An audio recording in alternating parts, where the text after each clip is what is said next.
চাই, শাস্তি চাই, শাস্তি চাই, শাস্তি চাই, দোষীদের শাস্তি চাই, শাস্তি চাই, শাস্তি চাই, শাস্তি চাই।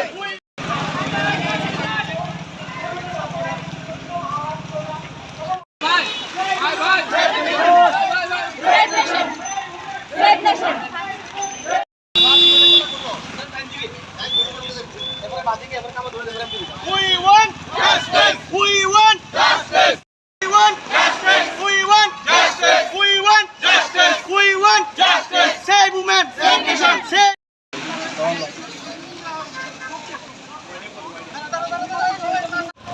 আজকে এই রাখি বন্ধন উৎসবের দিনে আমাদের আজকের এই প্রটেস্ট র্যালিটার একটাই উদ্দেশ্য শুধুমাত্র, যাতে এই রাজ্যের না শুধু পুরো দেশের সকল ভাইয়েরা যাতে প্রত্যেকটা নারীর নির্যাতনের হাত থেকে রক্ষা করে এবং প্রত্যেকটা নারীর সঙ্গে একসাথে হয়ে যুদ্ধ করে প্রত্যেকটা নারীকে যাতে তারা সুরক্ষিতভাবে রাখে, যাতে নারীরা সুস্থভাবে এবং বিনা ভয়ে যাতে সবখানে চলাফেরা করতে পারে, কর্মক্ষেত্রেও যেতে পারে, সব কিছু বিনা ভয়ে যাতে করতে পারে। এটাই আজকে রাখি বন্ধন উৎসবে আমাদের অল ত্রিপুরা কমিউনিটি হেলথ অফিসারের অর্গানাইজেশনের উপলক্ষে এই প্রটেস্ট র্যালিটা করা হচ্ছে। ধন্যবাদ।